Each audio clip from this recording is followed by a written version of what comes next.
नमस्कार दोस्तों, आज हम बात करने वाले हैं सुखदेव के बारे में, जो कि एक बहुत बड़े क्रांतिकारी थे। अगर आप इन्हें पसंद करते हैं तो प्लीज़ चैनल को सब्सक्राइब करें और बेल आइकन प्रेस करें। आइए चलते हैं सुखदेव की कहानी की तरफ। शहीद सुखदेव को भारत के उन प्रसिद्ध क्रांतिकारियों और शहीदों में गिना जाता है जिन्होंने अल्प आयु में ही देश के लिए शहादत दे दी थी। सुखदेव का पूरा नाम सुखदेव थापर था। देश के और दो अन्य क्रांतिकारियों भगत सिंह और राजगुरु के साथ उनका नाम जोड़ा जाता है। ये तीनों ही देशभक्त क्रांतिकारी आपस में अच्छे मित्र थे। 23 मार्च 1931 को इन तीनों वीर नौजवानों को एक साथ लाहौर के सेंट्रल जेल में फांसी दे दी गई थी। शहीद सुखदेव का जन्म 15 मई 1907 को गोपरा लुधियाना पंजाब में हुआ था। उनके पिता का नाम रामलाल थापर था, जो अपने व्यवसाय के कारण लायलपुर में रहते थे। इनकी माता रल्ला देवी धार्मिक विचारों की महिला थीं। दुर्भाग्य से जब सुखदेव 3 वर्ष के थे तभी इनके पिताजी का देहांत हो गया। इनका लालन पालन इनके ताऊ लाला अचिंत राम ने किया था। लायलपुर के सनातन धर्म हाई स्कूल से मैट्रिक पास कर सुखदेव ने लाहौर के नेशनल कॉलेज में प्रवेश लिया और यहीं उनकी मुलाकात भगत सिंह के साथ हुई। इन दोनों के इतिहास के अध्यापक जयचंद्र विद्यालंकर थे, जिन्होंने इनके अंदर व्यवस्थित क्रांति का बीज डाला। विद्यालय के प्रबंधक भाई परमानंद भी जाने माने क्रांतिकारी थे। 1926 में लाहौर में नौजवान भारत सभा का गठन हुआ, जिसके मुख्य संयोजक सुखदेव थे। इस टीम से भगत सिंह, यशपाल, भगवती चरण और जयचंद्र विद्यालंकर जैसे क्रांतिकारी भी थे।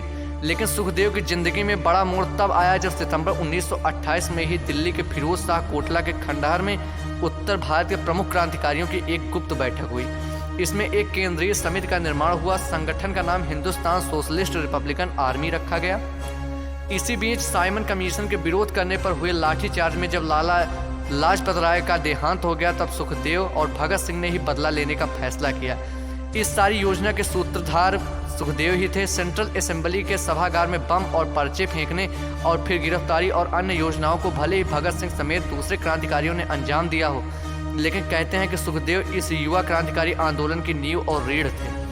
सुखदेव का कहना था कि भगत सिंह लोगों में जागृति पैदा कर सकते हैं। सुखदेव का तर्क सुनने के बाद भगत सिंह को उनकी बात सही लगी। कई लोगों ने सुखदेव को कठोर दिल भी कहा कि उन्होंने अपने दोस्त भगत सिंह को मौत के मुंह में भेज दिया। किताबों में हमने यही पढ़ा है कि भगत सिंह के गिरफ्तार होने के बाद सुखदेव बंद कमरे में बहुत रोए थे कि उन्होंने अपने सबसे प्यारे दोस्त को कुर्बान कर दिया था। जब दिल्ली में भगत सिंह और बटुकेश्वर दत्त ने केंद्रीय असेंबली में बम फेंक कर धमाका किया तो चारों ओर से गिरफ्तारी का दौर शुरू हो गया। लाहौर में एक बम बनाने की फैक्ट्री पकड़ी गई, जिसमें सुखदेव भी अन्य क्रांतिकारियों के साथ पकड़े गए। सुखदेव चेहरे मोहरे से जितने सरल लगते थे, उतने ही विचारों से दृढ़ व अनुशासित थे। उनका गांधी जी की अहिंसक नीति पर जरा भी भरोसा नहीं था। सुखदेव ने यह पत्र अपने कारावास के काल में लिखा। गांधी जी ने इस पत्र को उनके बलिदान के 1 मास बाद 23 अप्रैल 1931 को यंग इंडिया में छापा।